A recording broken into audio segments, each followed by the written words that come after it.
আমরা আল্লাহর কোরআন শুনতে এসেছি। বলেন তো কি শুনতে এসেছি? আল্লাহর কোরআন এই পৃথিবীতে এসেছে আমাদের ভাগ্যকে নষ্ট করতে, ক্ষতিগ্রস্ত করতে, না উন্নত করতে। কিন্তু আজকে কোরআনুল কারীম আজকে আমাদের আল্লাহ পাক চলার পথের পথ হিসেবে, জীবন ব্যবস্থা হিসেবে আল্লাহ পাক এত সুন্দর একটি গাইডলাইন দান করলেন, হেদায়েতের পথ প্রদর্শক হিসেবে আল্লাহ পাক দান করলেন।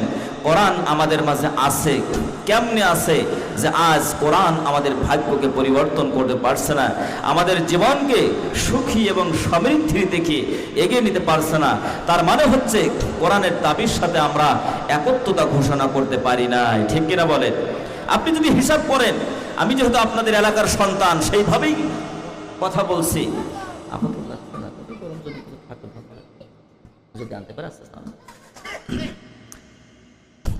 সম্মানিত ভাই বন্ধুগণ, কোরআনুল কারীম আজ আমাদের কাছে আছে, কিন্তু কোথায় আছে? সাকারিগাতি দানবীর হাজী মোহাম্মদ মহসিন হাফেজিয়া মাদ্রাসার ছাত্ররা যেখান থেকে কোরআন নামিয়ে রাখে আবার তুলে রাখে ওই তাকের উপরে আছে, মসজিদের তাকের উপরে আছে, আর আপনার বাড়িতে আছে। যদি হাফেজ সাহেবরা মাঝে মধ্যে বাবা মারা গিয়েছে, আপনার তো কোরআনের সাথে কোনো সম্পর্ক নাই, আপনি কোরআনের ধারে কাছেও যান না।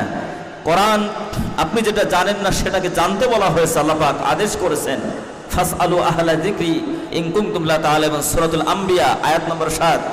আল্লাহ পাক বলছেন, তোমরা যেটা জানো না সেটা যারা জানলে বলা তাদের থেকে জেনে নাও। বলে তো এই অর্ডার, এই আদেশ, এই ডিরেকশন মোল্লার না আল্লাহর? জোরে বলেন কার? তো আমরা তো শুনি সারা জীবন তো আমরা হাবাগুবাই থেকে গেলাম, বলদের মতোই খেটে আমরা সারাদিন পার করলাম, সন্ধ্যার পর থেকে বিড়ির দোকানে, চায়ের স্টলে 12টা পর্যন্ত। এইভাবেই যদি আমাদের দিনাতিপাত করতে হয়, এইভাবে দিন আসবে, দিন চলে যাবে, মাঝখান থেকে আপনার জীবন থেকে সব সময়গুলো যে হারিয়ে যাচ্ছে, একটু কি আকল হয় না? একটু কি বিবেক খাটানোর এখন সময় আসেনি? আপনি কি টের পাচ্ছেন না 10 বছর আগে আর 10 বছর পরে আপনার শারীরিক অবস্থা কতটা পরিবর্তন হয়েছে? সুস্থ মানুষ অসুস্থ হয়েছে, ঢিলা চামড়া হয়নি, আপনার একেবারে টনটনে শক্ত চামড়াগুলি সেগুলো টাইট ছিল, এখন ঝুলমুল করছে, শনপাপড়ির মতো হয়ে গেল, দাড়ি চুলগুলো পেকে। কই আপনার তো একসময় যৌবনের ঠেলায় আপনি কি ধরাকে সরাগান করে ফেলেছেন, আজ এমন অবস্থা হলো কেন? আপনি কি কখনো একটু চিন্তা করেছেন এগুলো? একটু মোরাকাবা মুশাহাদা যদি আপনি করেন, দেখবেন পিছনে ফেলে আসা সময়গুলোকে আপনার কাছে স্বপ্নের মতো মনে হবে। ঠিক কিনা বলেন? সম্মানিত ভাই বন্ধুগণ, ইবনে কাইয়্যিম রাহিমাহুল্লাহ বলেন, মা মাদা ফি দুনিয়া আহলামুন মা বাকিয়া মিনহা আমানি ওয়াল ওয়াক্তু বাইনাহুমা দায়ুন। আমরা যদি হিসাব করি জীবনের ফেলে আসা ওই সময়গুলো, ওই দিনগুলি, সপ্তাহগুলি, মাসগুলি, বছরগুলি, যুগের পরে যুগ চলে এসেছে, ফেলানো যে সময়গুলি, এটা যদি আমরা চিন্তা করি তাহলে ফেলে আসা সময়গুলোকে আমাদের কাছে স্বপ্নের মতো মনে হবে। ঠিক কিনা বলেন? স্বপ্নের মতো মনে হবে। আর আপনার সামনে যে দিনগুলি বাকি আছে, ওই দিনগুলো নিয়ে যখন আপনি কল্পনা করবেন, চিন্তা করবেন, আপনার আকাঙ্ক্ষা মনে হবে। ইবনে কাইয়্যিম বলেন, স্বপ্ন দেখতে থাকো আর আকাঙ্ক্ষা করতে থাকো। ওয়াল ওয়াক্তু বাইনাহুমা দায়ুন, স্বপ্ন আর আকাঙ্ক্ষার মাঝখান থেকে তোমার জীবনের সময়গুলো মাইনাস হয়ে যাচ্ছে। ঠিক কিনা বলেন? ঠিক কি জিজ্ঞেস করতে হবে না নিজেরা বলা যাবে? ঠিক না? ঠিক যারা বলেন। তিনি আরো বলেন, ওমাইয়াশা ফিদ দুনিয়া ইয়াকুন মিসলা ফাকিদিন আলাল মাই খালাতুহু ফুরুজুল আসাবিঈ। একজন ব্যক্তি, এই ছোটরা, বাচ্চারা, কথা বলা যাবে না, কথা শোনো। এটা আমাদের এই আলোচনা সবার জন্য প্রযোজ্য। কি পুরুষ, কি নারী, কি বৃদ্ধ বৃদ্ধা, কিশোর, তরুণ তরুণী, সকলের জন্য সমানভাবে প্রযোজ্য। আজকে বাড়ি থেকে, এই মাহফিল থেকে বাড়িতে যাওয়ার পরে আপনি পরীক্ষা করবেন, হাতে খামসায় ধরবেন, খুব মজবুত করে পানি ধরবেন, এক মুষ্টি পানি কতক্ষণ থাকবে আপনার মুষ্টির উপরে? আপনি যত মজবুত করে ধরেন না কেন, যত শক্ত করে ধরবেন পানি, ততই তাড়াতাড়ি আপনার আঙ্গুলের ফাঁক আপনার সাথে খেয়ানত করবে। ঠিক কিনা বলেন? আমার ভাই বন্ধুগণ, তুলনা করা হয়েছে, মিসাল দেওয়া হয়েছে মানুষের জন্যই তো। আল্লাহ রাব্বুল আলামিন মিসাল সূরা আনকাবুতের 43 নম্বরে আল্লাহ পাক বলেন, ওয়া তিলকাল আমসালু নাদরিবুহা লিন-নাসি ওয়া মা ইয়াকিলুহা ইল্লাল আলিমুন। জোরে জোরে বলেন আল্লাহু আকবার। রাব্বুল আলামিন বলেন, আমি এই মিসালগুলো, এই উদাহরণগুলো, এই উপমাগুলো মানুষের জন্যই বর্ণনা করি, মানুষের জন্য আমি এই মিসালগুলো দিয়ে থাকি, যারা নাকি জ্ঞানবান, যারা আকল, যারা বিবেকবান, তাদের জন্য অবশ্যই অবশ্যই তারা এই উদাহরণ থেকে তারা শিক্ষা গ্রহণ করবে। আর যারা নির্বোধ, যারা নির্বোধ, শয়তানের যারা গোলাম, আল্লাহর গোলাম না, যারা গায়রুল্লাহর দাস দাসীতে পরিণত হয়েছে, তাদের সামনে এগুলো তেমন কিছু হবে না। এখান থেকে তারা ফজিলত নিতে পারবে না। কোরআনুল কারীমের সংস্পর্শে আসবে ঠিকই, কিন্তু এখান থেকে লানত নিয়ে ফিরে যাবে। জোরে বলেন নাউজুবিল্লাহ। আমার ভাইরা, অনেক মানুষ এসেছেন আলহামদুলিল্লাহ, আজকের মাহফিল প্রাণবন্ত হয়েছে। পিছনে তো আর জায়গা নাই, সামনে কি একটু সামনে একটু এগিয়ে আসা যায় কিনা? আপনারা অনেকে আছেন যারা আল্লাহর কথা শুনলে, আলেম ওলামার কথা শুনলে আপনাদের একটা স্বাভাবিকভাবে নিজে থেকে আপনারা পরিবর্তন হন। নিজে থেকে আপনারা যে হুজুর এত সময় কেন নষ্ট করবে, আমরা নিজেরাই একটু আমরা এগিয়ে বসি। যদি আমরা সুন্দর করে বসি তাহলে হুজুরে তো বারবার বলা লাগবে না। লাগবে কি? একটু জিকির করেন, সামনে চলে আসেন। সুবহানাল্লাহ ওয়ালহামদুলিল্লাহ লা ইলাহা। একটু সামনে পাশে আসা যাবে না বাবাজি, চাচাজি? বেশি তো ঠান্ডা না, অল্প হালকা ঠান্ডা পড়ছে।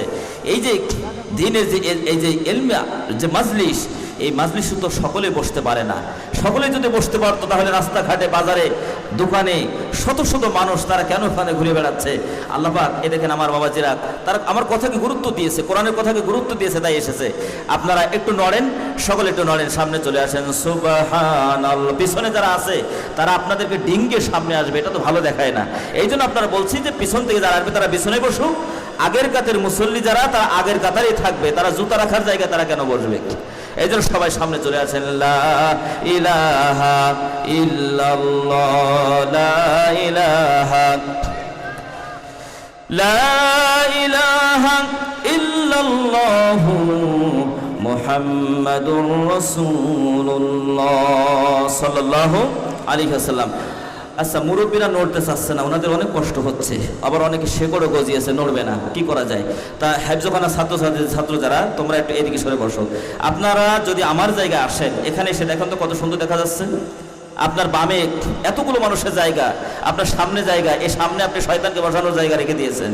তো এতে যদি সওয়াব হয়, আল্লাহর কথার পরে, রাসূলের কথার পরে, আলেম ওলামা ডাকার আহ্বানের পরে এতে যদি সওয়াব হয়, তাহলে যে জায়গায় আপনি আসেন কায়েত হয়ে বসে থাকেন, সমস্যা নাই। তবে যদি গুনাহ হয় তাহলে আপনাকে কিন্তু গুনাহ থেকে কেউ বাঁচাতে পারবে না। এজন্য কোরআনুল কারীমে আয়াত আছে, সূরা মুজাদালার 11 নম্বর আয়াত আছে, ইযা কিলা লাকুম তাফাসসাহু ফিল মাজালিস ফাফসাহু ইয়াফসাহিল্লাহু লাকুম। যে হে ইমানদারগণ, তোমাদেরকে যখন মাজলিসে খালি জায়গা পূরণ করে বসতে বলা হবে, তখন তোমরা তোমাদের জায়গা ছেড়ে দাও। যদি জায়গা নাও থাকে, বরকতের আশায়, ফজিলতের আশায় একটু নড়াচড়া দাও। কিছু মানুষ মনে হচ্ছে বালিশ দিলে, খাতা দিলে ভালো হয়, শুয়ে পড়েন এখানে, লেপ তো শোকে নিতে গেছে কোনো ছেলেরা। তো এইভাবে কোরআনের সাথে আপনারা ধৃষ্টতা দেখাবেন না, পিছনের মানুষগুলো পিছনে বসবে, এটাই স্বাভাবিক। সম্মানিত ভাইরা, আমি সামনে আমার ভূমিকার আলোচনার বাড়াতে চাই না। আমি আপনাদের সম্মুখে কোরআনুল কারীমের 66 নম্বর সূরাতুত তাহরিমের 6 নম্বর আয়াতে কারিমা তেলাওয়াত করেছি, এবং রাসূল করিম সাল্লাল্লাহু আলাইহি সাল্লামের মুখ নিঃসৃত অসংখ্য অগণিত হাদিস নববীর মধ্য থেকে এক টুকরা হাদিস নববী পাঠ করেছি। স্বল্প পরিসরে আমরা তেলাওয়াতকৃত আয়াত এবং তেলাওয়াতকৃত হাদিসের উপরে কিছু কথা বলে আমাদের আলোচনা আমরা শেষের দিকে আমরা নিয়ে যাওয়ার জন্য চেষ্টা করব। এক্ষেত্রে আমি আমার মহান মনিবের দরবারে আমার সবটুকুন দুর্বলতা, আমার অসহায়ত্ব আমি আমার আল্লাহর কাছে সুপর্দ করছি। ক্বালু সুবহানাকা লা ইলমা লানা ইল্লা মা আল্লামতানা ইন্নাকা আনতাল আলিমুল হাকিম। সকলে বলেন আমিন। সম্মানিত ভাইরা, তাহলে শয়তানকে ময়দান থেকে তাড়িয়ে দিতে হবে। সকলে আমার সাথে একটু বলি, নাউযু বিল্লাহি মিনাশ শাইতানির রাজিম, বিসমিল্লাহির রহমানির রহিম। ইয়া আইয়ুহাল্লাযীনা আমানু কু أنفسكم وأهليكم نارا وقودها الناس والحجارة عليها ملائكة غلاظ شداد لا يعصون الله ما أمرهم ويفعلون ما يؤمرون। صدقت يا رب العالمين। সূরাতুত তাহরিম কোরআনুল কারীমের 66 নম্বর সূরা। কত নম্বর সূরা বললাম? সবাই শুনতেছেন কথা? সূরাটির নাম হচ্ছে সূরাতুত তাহরিম। কি নাম? সূরাতুত তাহরিম। তাহরিম শব্দের অর্থ হচ্ছে নিষিদ্ধকরণ। বলেন তো তাহরিম শব্দের অর্থ কি? এই নিষিদ্ধকরণ সম্পর্কে সূরা তাহরিমের একেবারে প্রথম আয়াতে আল্লাহ রাব্বুল আলামিন রাসূল করিম সাল্লাল্লাহু আলাইহি ওয়াসাল্লামের ব্যাপারে চমৎকার একটি ঘটনা এখানে আল্লাহ পাক উল্লেখ করেছেন, যদিও সেটা আমার আলোচনার বিষয় না। সূরার নামটি যেহেতু তাহরিম, এই জন্য এই কথাটুকু হালকা টাচ দিলাম। নিজেরা যদি একটু গবেষণা করি, আমরা একটু সূরা তাহরিমটা পড়ি, আমাদের কাছে তাহরিম কেন, কি ঘটনা, সেটা আমাদের কাছে পরিষ্কার হয়ে আসবে। পুরো সূরাটিতে 12টি আয়াতে কারিমা এবং 2টি রুকু আছে। রাসূল করিম সাল্লাল্লাহু আলাইহি ওয়াসাল্লামের মাদানী জিন্দেগিতে সূরাতুত তাহরিম নাজিল হয়। সূরা তাহরিম কোন যুগে নাজিল হয়েছে? মাদানী জিন্দেগিতে। আপনারা কথার সায় দিবেন, জবাব দিবেন, তাহলে কথাগুলো বাড়ি নিয়ে যেতে পারবেন। আসেন আমরা একটু শাব্দিক সরল যে অর্থ সেটা আপনাদেরকে শুনিয়ে দেই। আল্লাহ পাক এখানে ইয়া আইয়ুহাল্লাযিনা আমানু, ইয়া আইয়ুহাল্লাযিনা আমানু দ্বারা আল্লাহ পাক যারা ঈমানদার, যারা মুমিন, যারা পরহেজগার, তাদেরকে আল্লাহ পাক আহ্বান করছেন। আমি আপনাদের কাছে জানতে চাচ্ছি যে আমরা এখানে যারা আছি, আমরা মুমিন না কাফের? সকলে বলেন মুমিন না কাফের? যারা বললেন না তারা কি? মুমিনও না কাফের না, এর মাঝখানে একটা আছে মুনাফিক। এদের অবস্থান জাহান্নামের একেবারে নিম্ন দেশে তাদের অবস্থান হবে এবং কিয়ামতের কঠিন ময়দানে মুনাফিকদের জন্য কোনো সাহায্যকারী থাকবে না। ইন্নাল মুনাফিকিনা ফি দারকিল আসফালি মিনান নার ওয়া লান তাজিদ লাহুম নাসীরা। যারা মুনাফিক তাদের অবস্থান জাহান্নামের একেবারে নিম্ন দেশে হবে এবং তারা তাদের ওই কঠিন পরিস্থিতি থেকে উত্তরণের জন্য কোনো সাহায্যকারী তারা খুঁজে পাবে না। আমরা মুনাফিক হতে চাই না মুমিন হতে চাই? মনে রাখতে হবে, মুনাফিক কিন্তু কাফেরদের মধ্য থেকে হয় না, মুনাফিক হয় মুসলমানদের মধ্য থেকেই। এই জন্য কাফের যারা, তাদেরকে আপনি বুঝতে পারবেন, দেখতে পারবেন, তাদেরকে আপনি সহজে চিনে নিতে পারবেন যে এরা মসজিদে আসে না, এরা মাদ্রাসা আসে না, মাহফিলে আসে না, এরা ধর্মীয় কাজে আসে না, এরা আমাদের সাথে সালাতুল ঈদ, সালাতুল জানাজা এগুলো আদায় করে না। কিন্তু মুনাফিক যারা, তারা তো আপনার একবার বাড়ির মধ্যে, ঘরের মধ্যে আপনার সাথে একই কাতারে নামাজ পড়ছে এবং আল্লাহর কাছে ওয়াদা দিচ্ছে, আল্লাহ সিরাতুল মুস্তাকিম, সেই পথ নিয়ামত প্রাপ্তদের পথ, সেই পথে তুমি আমাদের জীবন পরিচালনা করো। আর যারা যাদের গজব এসেছে এবং যারা পথভ্রষ্ট হয়েছে, তাদের পথে তুমি আমাদের পরিচালনা করো না। এই কথা বললো, আল্লাহর কাছে ওয়াদা করলো। সত্য এবং সুন্দরের পথ ছাড়া অন্য কোনো পথ পন্থা আমরা মেনে নিতে রাজি নয়। আর মসজিদ থেকে বের হলে মুনাফিকরা, ওরা মসজিদের পরিবেশে ছিল এক রঙে, মসজিদ থেকে বের হওয়ার পরে ওরা রং চেঞ্জ করে ফেলে দেয়, বদল করে ফেলে দেয়। ওরা কাফেরদের সাথে যখন মিলিত হয়ে যায়, তখন ওরা সেই কুফরি, শয়তানি, বজ্জাতি, নষ্টামি, ইসলাম বিরোধী, খোদাদ্রোহী শরিয়াত নিয়ে তুচ্ছ তাচ্ছিল, আলেম ওলামা নিয়ে তুচ্ছ তাচ্ছিল। দেখেন না, বিজয় দিবস কেন্দ্রিক আজ ঢাকা ইউনিভার্সিটি যা হচ্ছে, এটা আমাদের হৃদয় রক্তক্ষরণ হচ্ছে। কিন্তু যাদেরকে নিয়ে এই কোলাঙ্গারগুলো এই কাজগুলো করছে, তারা ইতিহাসে, তারা স্বর্ণাক্ষরে তাদের নামগুলো লেখা হয়ে গেছে, তারা সম্মানিত হয়েছেন। হয়তোবা হাজার হাজার লক্ষ লক্ষ কোটি কোটি মানুষের ভালোবাসায় সিক্ত হয়ে দোয়ার বদলতে, তাদের ভালো আমলের বদলতে আল্লাহ পাক তাদেরকে জান্নাতও দিয়ে দিতে পারে। ঠিক কিনা বলে? তো সেই মানুষগুলো নিয়ে কি হচ্ছে সোশ্যাল মিডিয়ার কারণে আজ, সেটা তো আমাদের সামনে আমরা দেখতে পাচ্ছি। সভ্য মায়ের কোনো সভ্য সন্তান এইগুলা করতে পারে না। এই কুলাঙ্গারগুলোকে পিতামাতা পাঠিয়েছে লেখাপড়া করার জন্য, আর ওরা ওখানে যে মাস্তানি, গুন্ডামি, শয়তানি, নারী নিয়ে, মানে যত শয়তানি আছে সব নিয়ে ওরা ওগুলো করছে। আজ দেখলাম হাদি ভাইকে যে শুট করেছে, সে তো একেবারে পালিয়েছে, বর্ডার ক্রস করেছে, কিন্তু তার পিতামাতাকে যখন ধরা হয়েছে, পিতামাতা বলছে সন্তান কি করেছে তা আমাদের কি দোষ? সন্তান কি করেছে? আপনার কোনো দোষ নেই।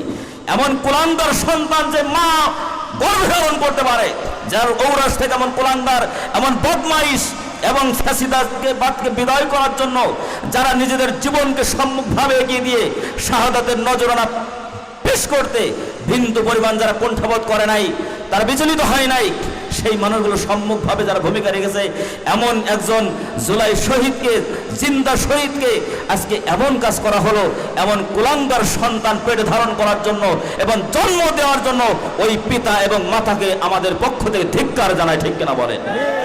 আমরা দোয়া করছি, আল্লাহ পাক আমাদের প্রিয় হাদি ভাইকে তুমি সুস্থতা দান করো এবং তিনি সিঙ্গাপুরে ওখান থেকে তার অবস্থা এমন ক্রিটিক্যাল যে হয়তো যুক্তরাজ্যে নেওয়ার জন্য চেষ্টা চলছে। আমরা দোয়া করছি আল্লাহ পাক হাদি ভাইয়ের মতো সন্তান যুগে যুগে বারবার আসে না, হয়তোবা কয়েক যুগ পরে একজন আসতে পারে। এই জন্য আমাদের দেশ এবং স্বাধীনতা, সার্বভৌমত্ব এবং অখণ্ডত্ব টিকে রাখার জন্য আমাদের হাদি ভাইয়ের মতো সন্তানদের আমাদের এই জমিনে প্রয়োজন রয়েছে, ঠিক কিনা বলে? আর জরুরি প্রয়োজন রয়েছে কিনা?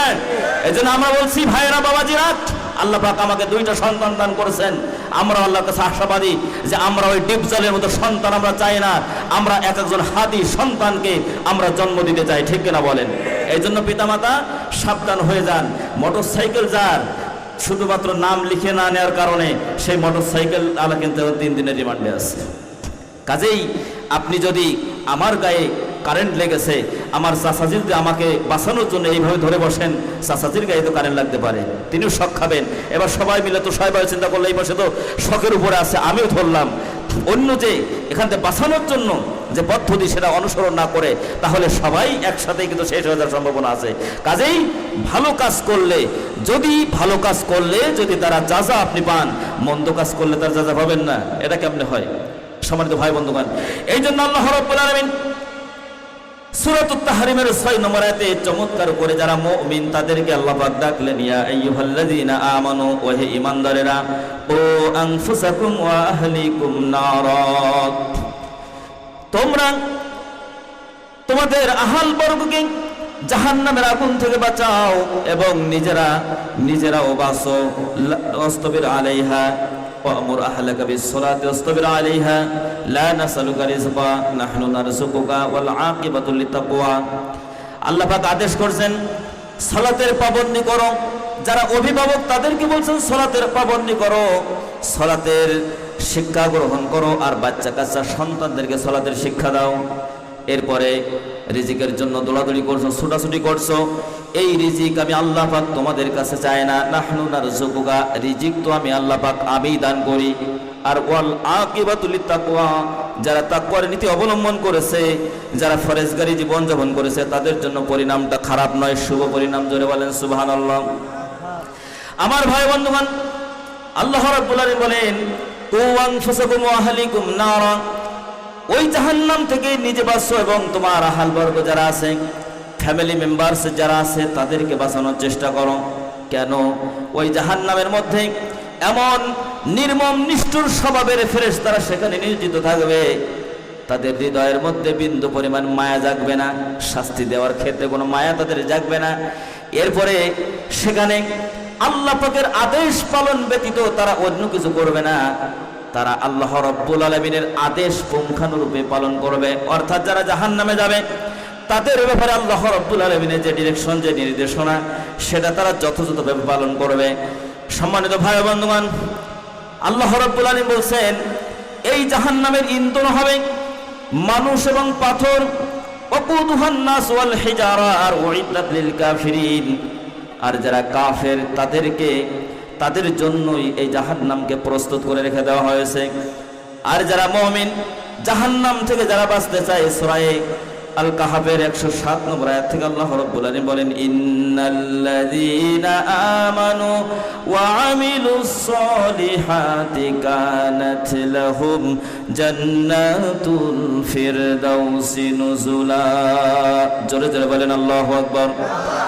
রাব্বুল আলামিন বলেন, যারা ঈমান এনেছে, ঈমান আনার সাথে সাথে আমলে সালেহ করেছে, ভালো কাজ করেছে, মন্দ কাজ করে নাই, আল্লাহর হুকুম এবং নবীজির দেখানো পথ অনুযায়ী জীবন পরিচালনা করেছে, কোরআনের বিধিবিধান, হারাম এবং হালাল, হারামকে অস্বীকার করেছে, হালালকে পরিহার করেছে, আর হালালকেই জীবনের জন্য গ্রহণ করেছে, আল্লাহ রাব্বুল আলামিন বলেন এই ধরনের মানুষদের জন্য আমি আল্লাহ পাক জান্নাতুল ফিরদাউস প্রস্তুত করে রেখে দিয়েছি। জোরে বলেন সুবহানাল্লাহ।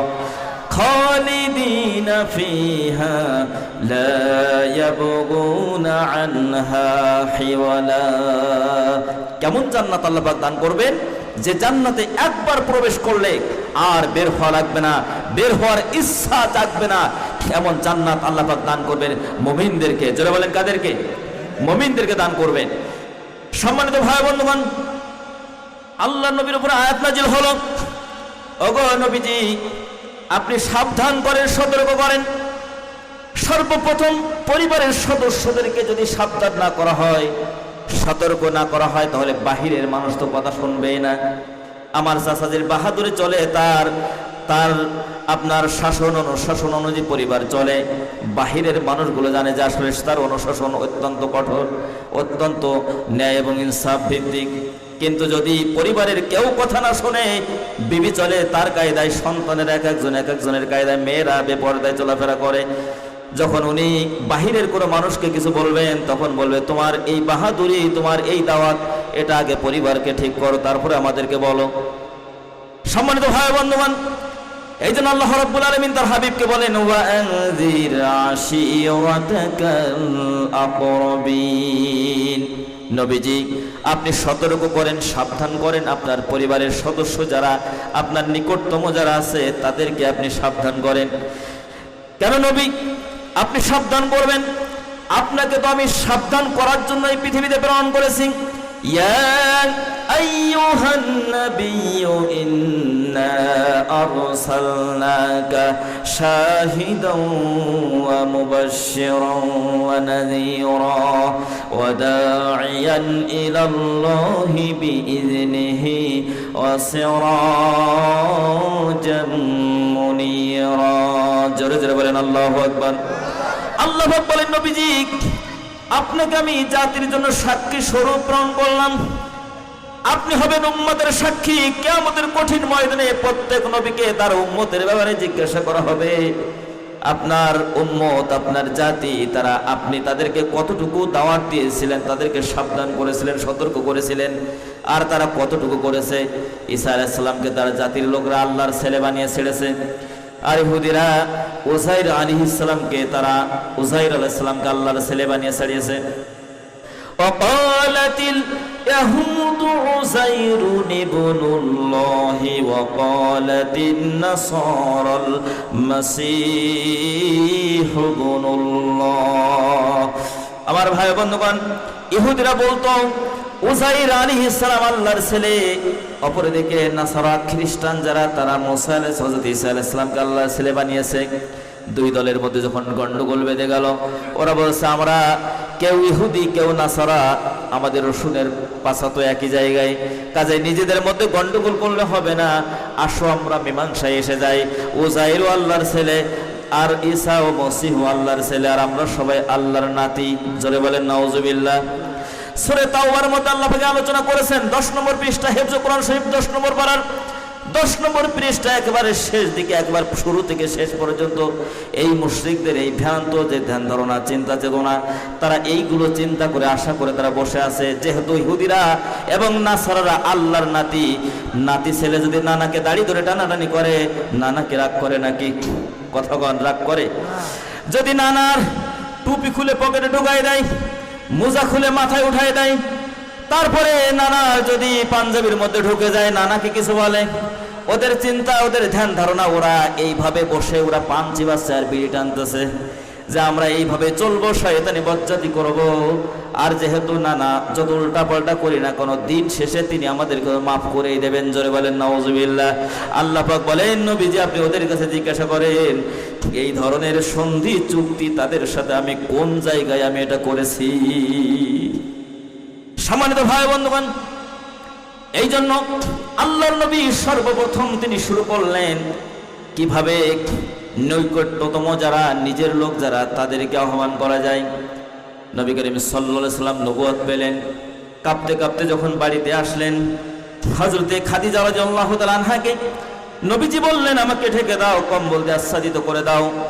আমি এমন বস্তু দেখেছি জীবনে কোনোদিন আমি তা দেখি নাই, তুমি আমার শরীরে জ্বর এসে গেছে, আমাকে ঢেকে দাও। হযরত খাদিজা বলছেন কি এমন হয়েছে আপনার সাথে? আপনি এত ঘাবড়াচ্ছেন কেন, ভীত সন্ত্রস্ত কেন হচ্ছেন?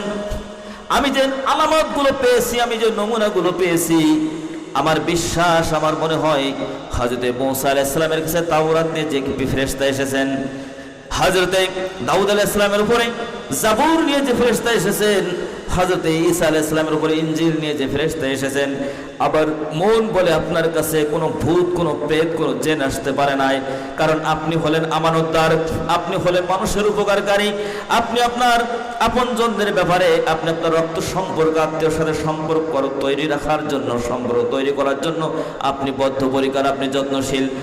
এমন কোনো গুণ নাই যে আপনার মধ্যে নাই। আপনার চরিত্র হচ্ছে নবুয়তের চরিত্র। স্ত্রী বলছেন সুবহানাল্লাহ, কোন জোরে বলেন সুবহানাল্লাহ। আপনি যদি নবী না হন কে নবী হবে? আপনি যদি নবী না হন আপনি কে নবী হবে? আপনার কি আদর্শে অনুপ্রাণিত হয়ে তো আমি সব কিছু ছেড়ে দিয়েছি, অর্থ ছেড়েছি, ঘর ছেড়েছি, আমার বংশ, আমার যে বেশভূষা, আমি সব কিছু ছেড়ে দিয়েছি, সব কিছু আপনার হাতে বিলিয়ে দিয়েছি। আমার মন গলে যে আপনার কাছে সেই শরীয়ত হযরত জিবরিল আলাইহিস সালাম এসেছেন, সুতরাং আপনি এই কথা মানুষের সামনে পেশ করবেন তার আগে আমি সেই তাওহীদের আমি ঘোষণা দিয়ে দিলাম, লা ইলাহা ইল্লাল্লাহু মুহাম্মাদুর রাসূলুল্লাহ। সকলে বলেন সাল্লাল্লাহু আলাইহি ওয়াসাল্লাম। এখন স্ত্রী যখন ঘোষণা দিলেন, স্ত্রী যখন সহযোগিতা করার জন্য নবীজির হাতকে শক্তিশালী করলেন, বলেন কি আর ভয়ের কোনো কারণ আছে? চিন্তার কোনো কারণ আছে? আপনার দুনিয়ার সবাই আপনাকে মেনে নিয়েছে, বীর বাহাদুর আহসানুল্লাহ সাহেব, কিন্তু আপনার বিবি আপনাকে নুলো নুলো ছাড়া অন্য কিছু মনে করে না। আপনি সারাদিন বাড়িতে বাইরে আপনি কষ্টের মধ্যে থাকবেন, আপনি হতাশা পেরেশানি নিয়ে বাড়িতে যাবেন, বিবি যখন সামনে আসবে আপনার সাথে সুন্দর ভাষায় কথা বলবে, আপনার ভালো মন্দ কথাগুলো আপনি তার কাছে শেয়ার করবেন, আপনার এর বাহিরের সকল যন্ত্রণা যাতনা এগুলো নিমিষেই আপনার স্ত্রীর কাছে যাওয়ার সাথে সাথে এটা তো একদম মানে কষ্ট দুঃখগুলো আপনার সুখে পরিণত হয়ে যাবে, ঠিক কিনা বলেন? কিন্তু স্ত্রী যদি এর বাইরে কিছু করে, উল্টা পাল্টা চিন্তা করে যে তুমি স্বপ্নে গতকাল দেখেছো, বিশাল কিছু দেখেছো, তুমি আল্লাহর ওলি হয়ে গেছো, ভালো কথা, তো তুমি এই কথা অন্য কোথাও যে বলো, তুমি যে কেমন ওলি, তুমি 1 নম্বর না 6 নম্বর, তা দুনিয়ার কেউ না জানলে ঘরের বিবি কিন্তু জানে, ঠিক কিনা বলেন? এখন আল্লাহ নবীর যখন হাত শক্তিশালী করলেন স্ত্রী নবী করিম সাল্লাল্লাহু আলাইহি ওয়াসাল্লাম, তখন হাত শক্তিশালী হলো, তিনি চিন্তামুক্ত হলেন, চিন্তিত তিনি ছিলেন যে আমার পরিবারের লোকজন যদি গ্রহণ না করে তাহলে আমি এই কথা কাদের সামনে যে বলবো। সম্মানিত ভাই বন্ধুগণ, নবী করিম সাল্লাল্লাহু আলাইহি ওয়াসাল্লাম বাহির থেকে আক্রান্ত হয়েছেন, এরপরে যখন বাড়িতে এসেছেন খাদিজা সকল আক্রান্ত জায়গাগুলোকে তিনি মুছে সেবা শুশ্রূষা করে নবীজিকে সুস্থ করে দিয়েছেন, কথার মাধ্যমেও নবীজিকে চিন্তামুক্ত করেছেন, নবীজিকে সুস্থ করে দিয়েছেন। আর বাহিরের সকল শত্রু থেকে নবীজির চাচা আবু তালিব নবী করিম সাল্লাল্লাহু আলাইহি ওয়াসাল্লামকে ওই বুড়া শরীরটা পেতে দিয়েছে, যেই পাশে আঘাত এসেছে সেই পাতে আবু তালিব তার বুড়া শরীরটা পেতে দিয়েছেন। এখান থেকে আমাদের শিক্ষা আছে, ইসলামের জন্য আবু তালিব কিন্তু ইসলাম গ্রহণ করেন নাই, তারপরেও ইসলামের জন্য তিনি যে কষ্ট, যে স্যাক্রিফাইস করেছেন, নবীজিকে তো কাফেরদের হাতে তুলে দিতে বলা হয়েছিল।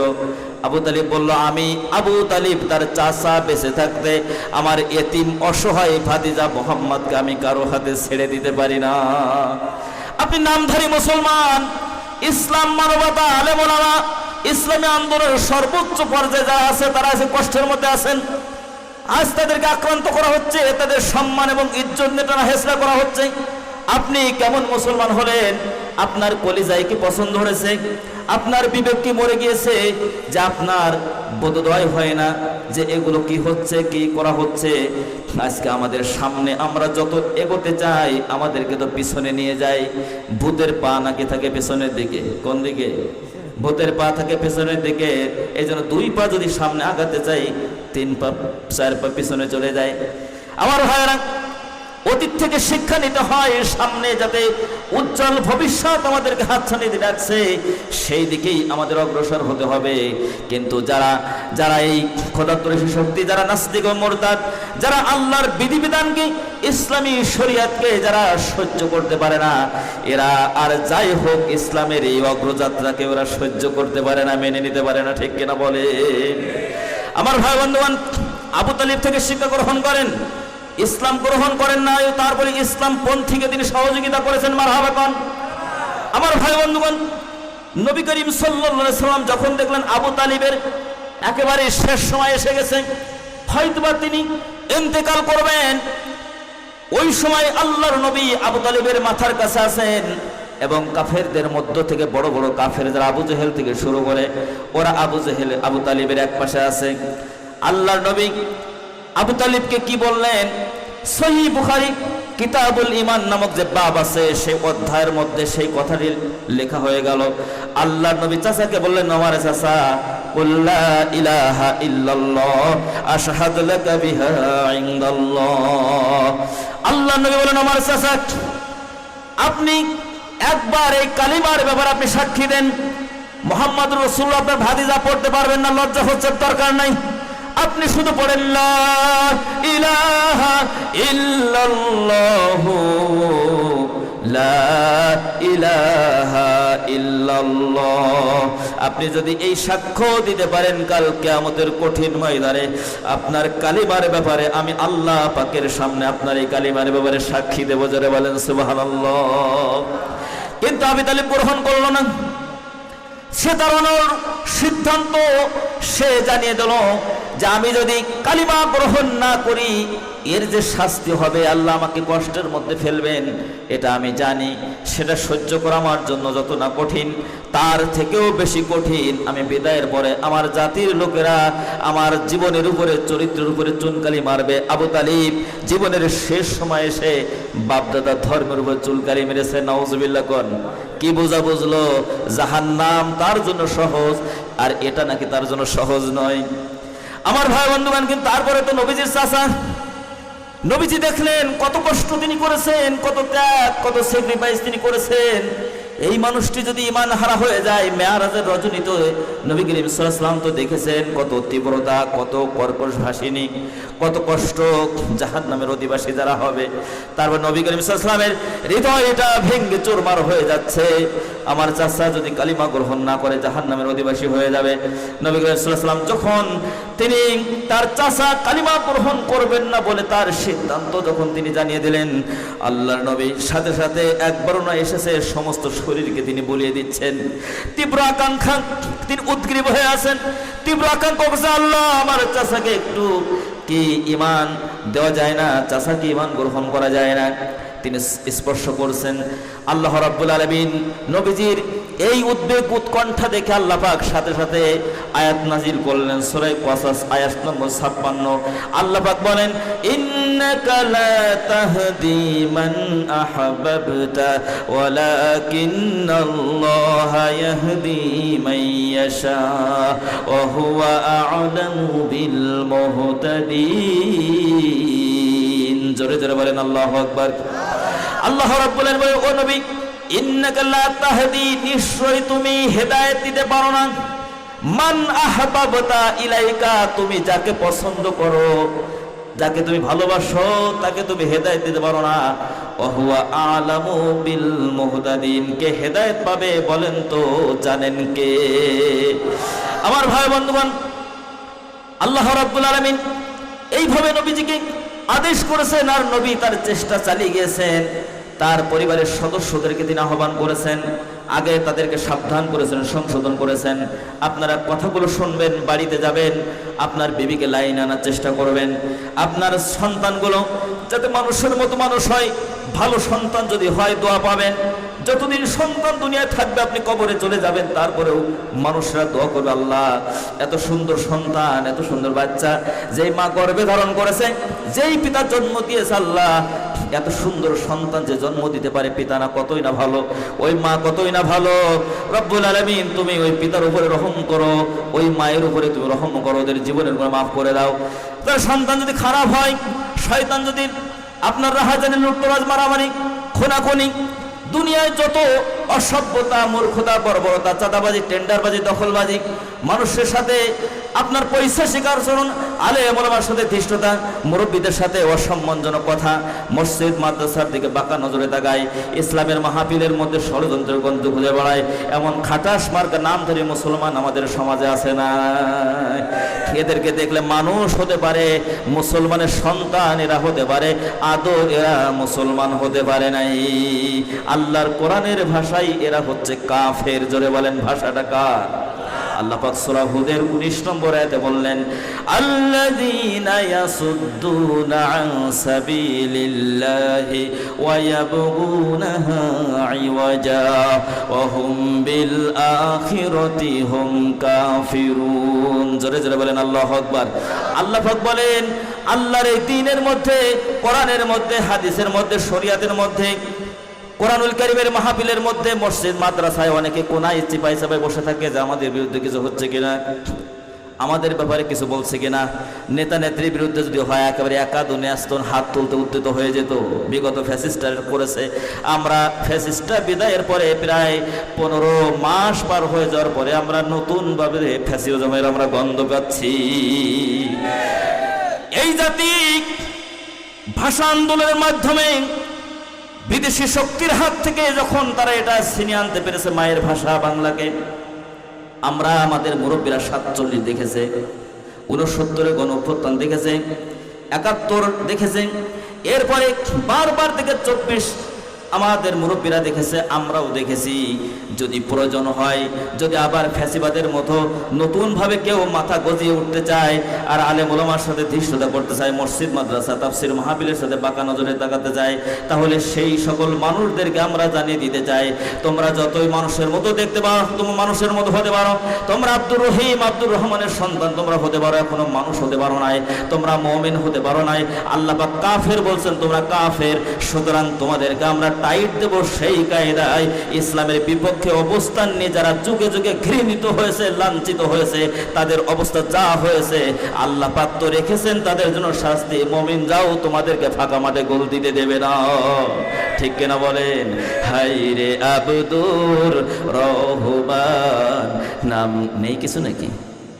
আপনারা এখানে কোনো বক্স নাই, মনিটর নাই, আপনাদের দৌড় দিচ্ছেন আয়োজকতে। গতকাল আমার ভাই, গতকাল ছিলেন আপনি, কত সুন্দর সাউন্ড আছে। আমি যত সময় আলোচনা করেছি কেফায়েতনগর মনে চায় আরও সময় কথা বলি, আজকে একটু কার্পণ্য হচ্ছে।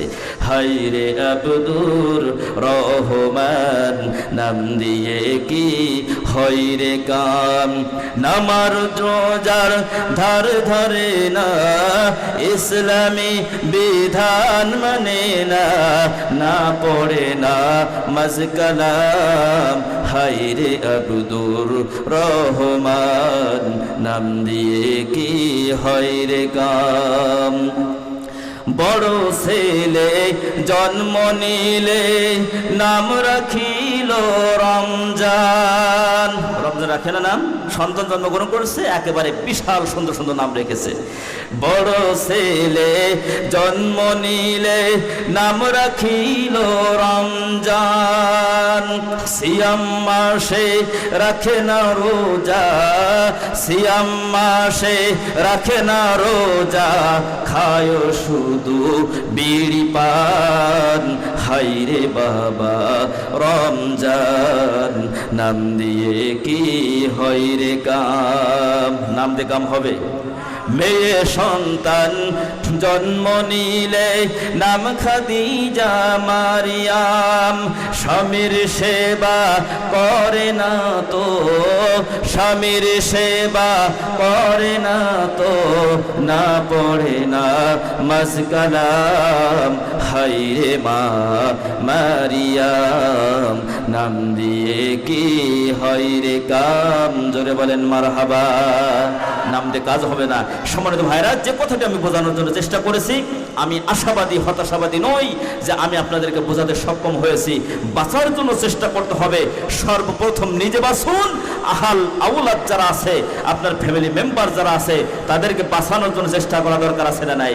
যদি আপনি না বাঁচান, সন্তান ঘুমিয়ে থাকুক, ও বাচ্চা মানুষ 22 বছর 24 বছর বয়স, ও বাচ্চা এখনো বাচ্চা ঘুমিয়ে থাকুক, আর আপনি চুপি চুপি উঠে উঁচু করে নামাজ পড়তে গেলেন মসজিদে, সন্তানকে বাঁচানোর চেষ্টা করলেন না, আপনি শুধু বাঁচার চেষ্টা করলেন। কিয়ামতের কঠিন ময়দানে ওই সন্তান যদি আপনার অবহেলার কারণে জাহান্নামে যায়, যাদের অবহেলার কারণে জাহান্নামে যাবে, ওই সন্তানই সেদিন বলে, আল্লাহ যাদের কারণে, যাদের অবহেলা, যাদের অযত্ন, যাদের অসচেতনার কারণে আজ আমি জাহান্নামের অধিবাসী হয়ে গেলাম, রব্বুল আলামিন সেই মানুষগুলোকে তুমি এনে দাও, তাদের বুকের উপরে তাদেরকে আমি পাড়িয়ে পাড়িয়ে দবিয়ে চটকিয়ে আমি তারপরে আমি জাহান্নামে যাব, সহজে জাহান্নামে যাব না। এই জন্য নিজে বাঁচার চেষ্টা করি, তাদেরকেও বাঁচানোর চেষ্টা করি। সবাইকে আল্লাহ পাক তৌফিক দান করে, সকলে বলেন আমিন। সম্মানিত ভাই বন্ধুগণ, মসজিদের যে অবস্থা, এই মসজিদ আরো সুন্দর হোক। গত বছরও আল্লাহ পাক এখানে আমাকে এনেছিলেন, কত সুন্দর ব্যবস্থাপনা হয়েছে। এটা শুধু কমিটির দ্বারা সম্ভব হয়নি, আপনাদের সহযোগিতা ছিল, ঠিক কিনা বলেন? আমার ভাই বন্ধুগণ, গত বছর যেহেতু এই হাতে আপনারা দিয়েছেন, অল্প সময়ের জন্য আপনাদের কাছে আহ্বান জানাবো, অনুরোধ করবো,